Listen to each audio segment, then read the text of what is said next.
पहले शमीम की चालाकियां कम थी जो ये नसीम ने आके अपनी डाल दी है। पता नहीं ये दोनों औरतें क्या चाहती हैं। नसीम कुछ उससे 10 हाथ आगे है, क्योंकि शमीम बड़ी चालाकी के साथ हर चीज़ को करती थी। लेकिन उससे ज़्यादा डबल चालाकी इस नसीम को आती है। नसीम जो है वो काफ़ी होशियारी के साथ हर चीज़ को हैंडल करने की कोशिश कर रही है और हर तरह से इनके घर को तबाह करने की कोशिश कर रही है। सायरा का सारा किया धरा इल्ज़ाम भी अब सिर्फ़ और सिर्फ़ कशफ़ पर आ रहा है और ऐसा लग रहा है कि सब कुछ उसी ने किया है। बल्कि ज़ुलेखा ने जो बातें नहीं की इन लोगों के साथ, वो भी बातें बना सनवार के ये सारी चीज़ें जो हैं इन्होंने आगे पेश कर दी हैं। असल दिमाग यानी कि इनका मकसद जो है वो अपने बाप का दिमाग बनना है। अपने बाप के दिमाग में इस कदर संगीन बातें पैदा कर दी हैं कि वो कशफ़ से आए दिन नफ़रत करने लग जाता है और सोचता है कि कशफ़ बहुत ही गलत करी और कशफ़ को ऐसा नहीं करना चाहिए था। कशफ़ आखिर क्या चाहती है, मुझे कुछ समझ नहीं आ रहा है। आखिर कश्यप को क्या मसला है। लेकिन आप देखेंगे कि कश्यप कहती है कि क्या हो गया है आप लोगों को, आए दिन कोई ना कोई बात लेके इस तरह के तमाशे किए जा रहे हैं कि कुछ समझ नहीं आ रही है। आखिर क्यों ऐसा किया जा रहा है, छोड़ दीजिए सब कुछ। इस पर अब्दुल बारी कहता है कि तुम्हें परेशान होने की ज़रूरत नहीं। मैं जानता हूँ कि ये सारी साजिश किसकी हो रही है और कौन ये सब कुछ कर रहा है। लेकिन यकीन मानो मुझे इन सब बातों से रत्ती भर फ़र्क नहीं पड़ता है और तुम्हें भी इन सब लोगों की टेंशन लेने की ज़रूरत नहीं है और ना ही किसी से लड़ने झगड़ने की ज़रूरत है। बस शांति से रहो और चिल मारो, यानी कि कोई भी टेंशन मत लो। इस पर आप देखेंगे कि शमीम कहती है कि बड़ी अच्छी तरबियत कर रहे हो अपनी बीवी की, तुमसे यही उम्मीद थी कि इसी किस्म की तरबियत करो। देखो कैसे अपनी बीवी को तुम कह रहे हो कि अपने इजी होके रहो, लेकिन ये इस घर में ये इस तरह इजी हो कि इसको मैं नहीं रहने दूंगी, इसको मज़ा चखा कर चुकी थी। रहूंगी।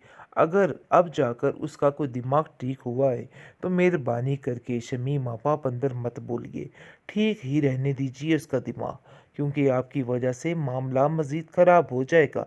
जिसको सुनकर आप देखेंगे कि वो कहती है कि तुम हमारे मामलात में ना ही बोलो तो अच्छा है, इसलिए बेहतर यही है खामोशी इख्तियार रखो। लेकिन दूसरी तरफ जुलेखा जो है वो सायरा को कॉल करती है और कहती है कि तुम्हारे बाबा तुम्हारी वजह से काफ़ी ज़्यादा परेशान है। मुझे तो ऐसा लगता है कि कहीं कुछ ऐसी बात ज़रूर है जो कुछ तुम हमसे छुपा रही हो। इन लोगों ने मिलकर जो रिश्ता करवाया था, अब वो इस बात पर बहुत ज़्यादा पछता रहे हैं।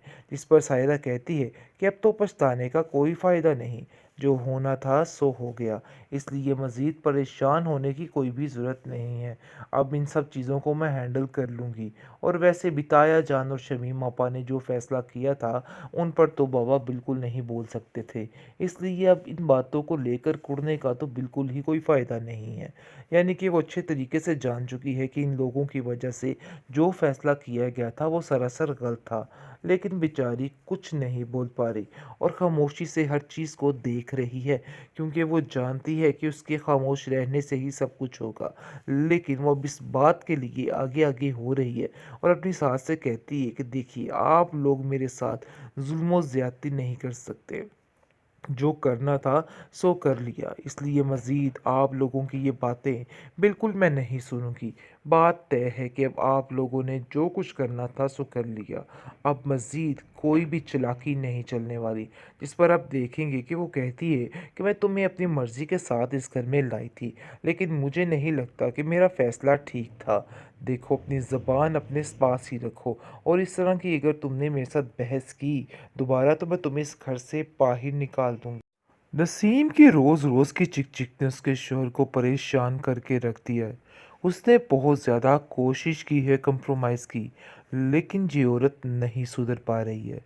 आए दिन कोई ना कोई ऐसा मसला खड़ा कर देती है कि बस क्या बताएं।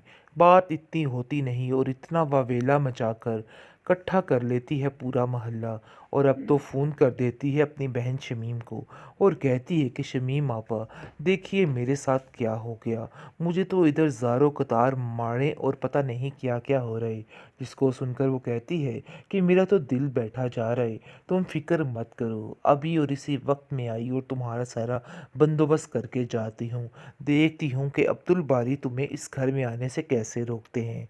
मैं अब उन लोगों का देखना क्या हश्र करती, यानी कि जलते पर तेल डालने वाला काम कर रही है शमीम, क्योंकि आगे ही नसीम आग बगोला है और उसके बाद ये सारा माजरा मज़ीद बढ़ाने की कोशिश कर रही है शमीम।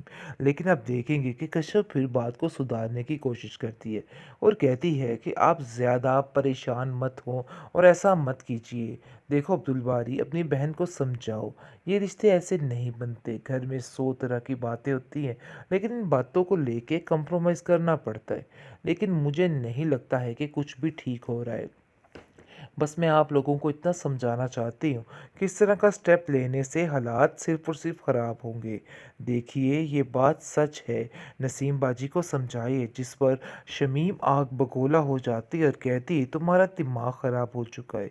आखिर तुम्हें किसने इजाज़त दी कि तुम हमारे मामलात में बोलो? शमीम कहती है कि मैं भी इसी घर में रहती हूँ और मेरा पूरा पूरा हक बनता है कि मैं भी हर मामलात में बोल सकूँ। और वैसे भी मैं आपके फ़ायदे की बात करें, सुमन की तबीयत को तो आप लोग बड़े अच्छे तरीके से जानते हैं कि वो किस तरह की बीमार और ज़हनी मरीज़ा बन चुकी थी।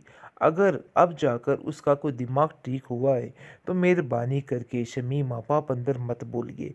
ठीक ही रहने दीजिए उसका दिमाग, क्योंकि आपकी वजह से मामला मज़ीद ख़राब हो जाएगा। जिसको सुनकर आप देखेंगे कि वो कहती है कि तुम हमारे मामलात में ना ही बोलो तो अच्छा है, इसलिए बेहतर यही है खामोशी इख्तियार रखो। लेकिन दूसरी तरफ ज़ुलेखा जो है, वो सायरा को कॉल करती है और कहती है कि तुम्हारे पापा तुम्हारी वजह से काफ़ी ज़्यादा परेशान हैं। मुझे तो ऐसा लगता है कि कहीं कुछ ऐसी बात ज़रूर है जो कुछ तुम हमसे छुपा रही हो। इन लोगों ने मिलकर जो रिश्ता करवाया था, अब वो इस बात पर बहुत ज़्यादा पछता रहे हैं। जिस पर सायरा कहती है कि अब तो पछताने का कोई फ़ायदा नहीं, जो होना था सो हो गया, इसलिए मज़ीद परेशान होने की कोई भी ज़रूरत नहीं है। अब इन सब चीज़ों को मैं हैंडल कर लूँगी। और वैसे भी ताया जान और शमीम आपा ने जो फ़ैसला किया था, उन पर तो बाबा बिल्कुल नहीं बोल सकते थे। इसलिए अब इन बातों को लेकर कुढ़ने का तो बिल्कुल ही कोई फ़ायदा नहीं है। यानी कि वो अच्छे तरीके से जान चुकी है कि इन लोगों की वजह से जो फ़ैसला किया गया था, वो सरासर गलत था। लेकिन बेचारी कुछ नहीं बोल पा रही और खामोशी से हर चीज़ को देख रही है, क्योंकि वो जानती है कि उसके खामोश रहने से ही सब कुछ होगा।